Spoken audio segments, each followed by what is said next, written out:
Así que vamos ahora a dar la palabra al director ejecutivo de la Televisión Pública de Argentina, que ha sido además responsable de buena parte de esos cambios que hemos visto en esa pantalla tan querida por todos nosotros. Martín Bonavete. Gracias, Alberto. Muchas gracias.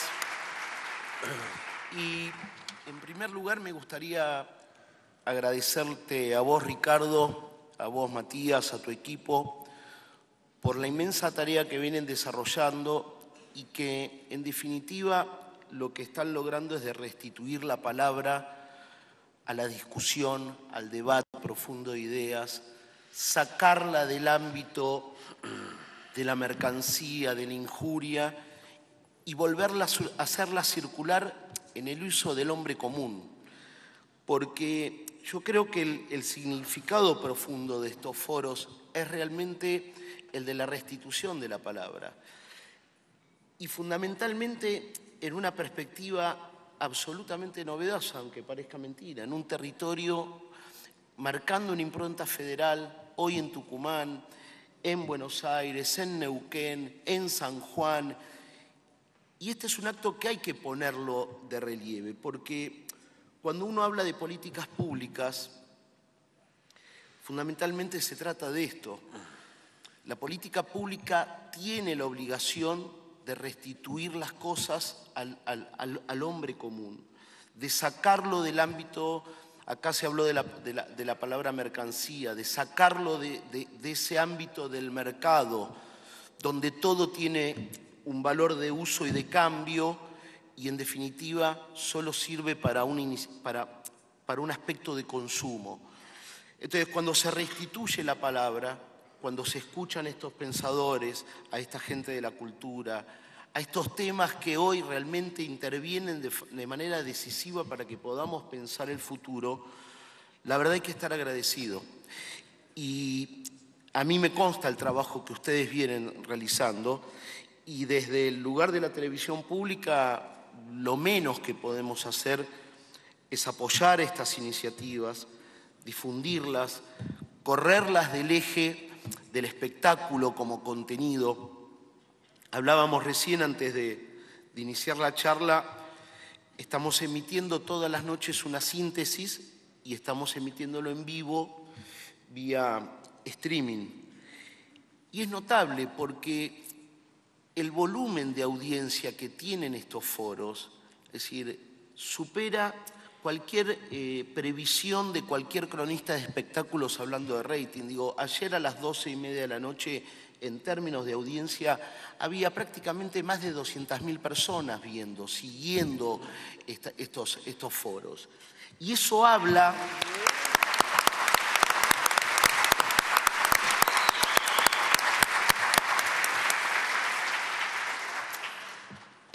fundamentalmente de algo que está sucediendo en América Latina, que tiene que ver con la construcción de un sujeto político distinto, que tiene que ver fundamentalmente con comprender que el ser humano no es un cliente, que el ser humano no es un individuo al cual solamente existe en términos de pulsión de consumo, sino que fundamentalmente alguien que piensa políticamente, actúa políticamente y construye políticamente.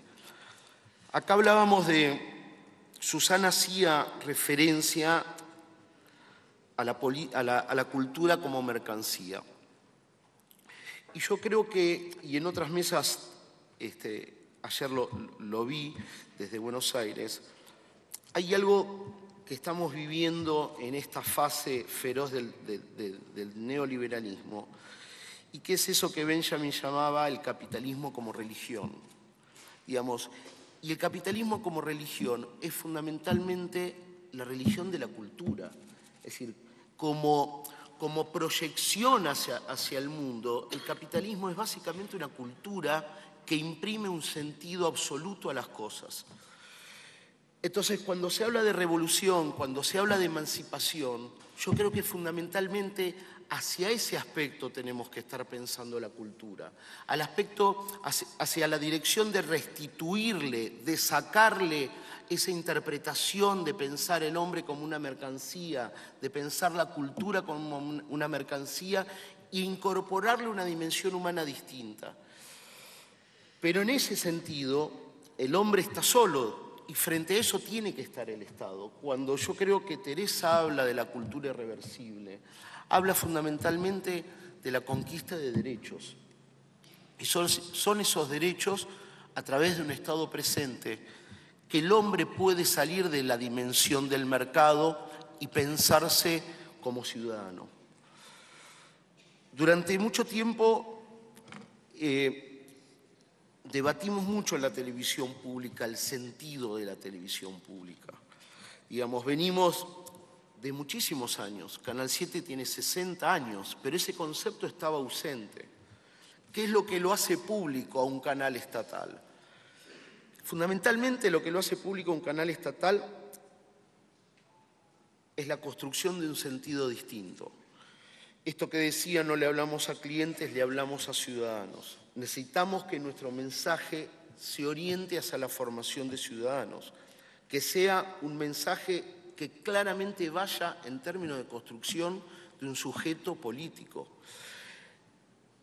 Pero esa idea en una institución no se lleva a cabo solo por voluntarismo ni por iluminismo.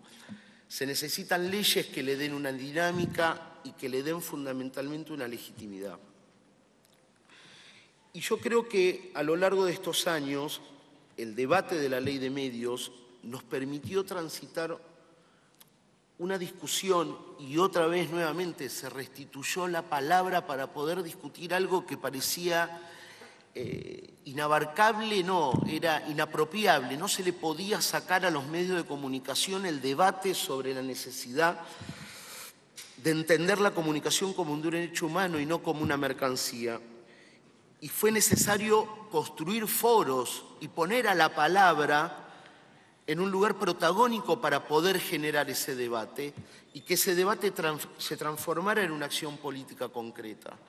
Nuevamente el valor de la palabra vuelve a emerger en un análisis histórico, ¿no?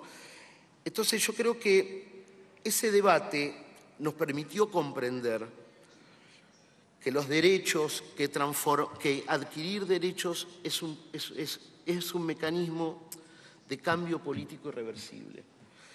Y en ese lugar es donde aparece el Estado.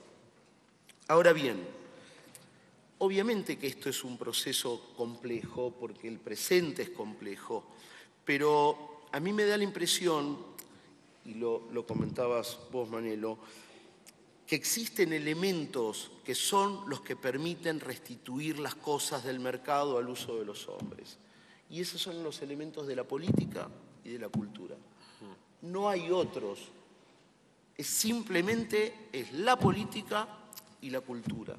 Es decir, entendidos como ¿qué? Como un proceso de emancipación. Y fundamentalmente, y lo planteaba Susana, ¿emancipación en qué sentido? Emancipación en el sentido de pensar la vida no a partir del consumo y la destrucción. Porque no es casual que hoy estemos preocupados por cómo la tierra está siendo destrozada. Porque está siendo destrozada porque nuestros esquemas de valores piensan en consumo.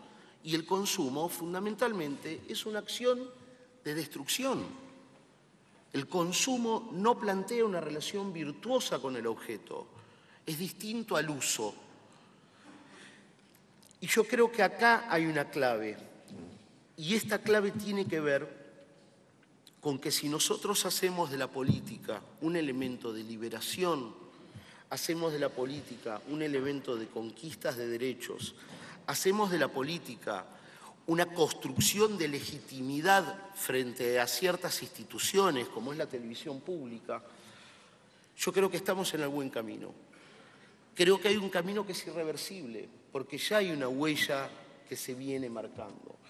Hay un proceso de construcción de identidad que se viene dando, hay un proceso de reconocimiento de valores, un proceso de una construcción de la memoria, de la justicia, de la historia, de comprendernos dónde somos, dónde estamos. Y yo creo que nuevamente, vuelvo a insistir, eso es la política y la cultura. la política y la cultura al servicio de la emancipación. A mí me pasó lo mismo que a Manelo cuando leí el título de la mesa. Al principio quedé desorientado porque a veces uno transita necesariamente en la construcción de un titular y está contaminado en eso, ¿no? Entonces piensa política cultural o politización, ¿no? Y uno piensa... Y yo creo que el grave error a veces es de no entender que las lecturas periodísticas a las cuales los medios de comunicación, que entienden la comunicación como una mercancía, nos llevan a esa imposibilidad de desarrollar conceptos y de complejizar las discusiones. Entonces, me parece fundamental la posibilidad que tenemos de expresar, poder explicar nuestras experiencias, de poder transitar un presente de transformaciones, un presente que además nos compromete con la defensa de los derechos adquiridos, porque eso también es importante, y lo irreversible no plantea una situación de logro y de derecho adquirido y que esto no está amenazado, está permanentemente amenazado, porque el capitalismo como religión construye un absoluto y no permite que absolutamente nada, como hacen las religiones, tenga un sentido fuera de él. Y frente a esa máquina propaladora de sentido, de mercancía, de valor de uso, de valor de cambio, la cultura tiene que estar sostenida por el Estado y tiene que estar legitimada por esas instituciones. Pero, ¿cuál es el desafío? Y a mí me parece que marcar horizontes es permanentemente marcar hacia dónde pretendemos lograr una transformación. Yo creo que en términos históricos es muy reciente la construcción en el caso de la televisión pública. Son 6 años de construcción frente a 60 años.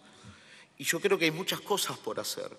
Fundamentalmente que todos aquellos que trabajamos y que trabajemos y que trabajaremos en instituciones públicas y en la cultura, entendamos el rol del trabajador con una responsabilidad social. Entendamos que no somos trabajadores de la cultura como pudiésemos ser trabajadores sin una responsabilidad social. Y eso es fundamental para que nuestras instituciones construyan no solo la legalidad que le ha dado la ley, sino la legitimidad necesaria para que las propias sociedades comprendan y defiendan a esas instituciones que las representan. Hablar de televisión pública hoy es la punta de un iceberg de un debate a nivel mundial, digamos. Todas las televisiones públicas del mundo están atravesadas por una crisis de legalidad y de legitimidad. En el caso de la BBC, los ingleses han puesto a cargo de la BBC a una ex CEO del grupo PepsiCo, con una clara identificación, entienden un medio público como una empresa multinacional. En el caso de los griegos la han cerrado para después avanzar en una posible privatización. En el caso de la televisión española, despedido en los últimos 6 años a más de 6.000 empleados. En el caso de la PBS americana, los republicanos han pedido que se cierre por considerarla un foco demócrata permanente en todas las elecciones. Digo, es el emergente. ¿Pero por qué es el emergente de una discusión donde los medios de comunicación son esencialmente los que le dan sentido? Y en esta actualidad, en la actualidad de Grecia, fue feroz como los medios de comunicación ya no dan sentido, son los que generan el terror. Digamos, ya es más simple que utilizar la palabra, generan terror. Y han generado terror y les ha ido mal. ¿Por qué les ha ido mal? Porque a la lógica del mercado y de la mercancía se les impuso el acto político de la movilización y el acto del referéndum fue fundamentalmente eso. Fue una instancia política que de alguna forma logró extraer la idea que tenían los medios privados de la decisión de cada griego sobre su futuro. Y ahí aparece un concepto interesante, porque ahí aparece el hombre como el artífice de su futuro. Entonces, la discusión de los medios públicos me parece que es una discusión central, absolutamente necesaria. Hay que construir legitimidad, hay que construir legalidad en los medios públicos, hay que fundamentalmente estar permanentemente atento de ver en estos foros la vitalidad, ver cómo la palabra vuelve a ocupar un lugar y fundamentalmente entender que el hombre no puede ser un cliente, que el hombre tiene que ser un ciudadano. Y si sostenemos eso, y si a ese hombre le damos calidad, y si a ese hombre le damos literatura, y si ponemos los mejores referentes nuestros a discutir, y si visibilizamos todo esto que pasa en la Argentina, sin lugar a dudas, yo creo que estamos en un muy buen camino, que es necesario estar refrendándolo. De hecho, el foro refrenda un debate que tuvimos hace 200 años, porque la independencia no fue el 9 de julio, el debate de la independencia nació en 1815 y duró un año. Empezó con el Congreso de Artigas y terminó con el de Tucumán. Y en ese proceso hubo hombres, y hubo debates, y hubo ideas. Y por eso me parece fundamental poner en escena ese debate en este tipo de foros. Porque digo nuevamente, es la palabra la que nos va a permitir construir un discurso político y es la política la que de última es el principio de liberación. Nada más. Gracias.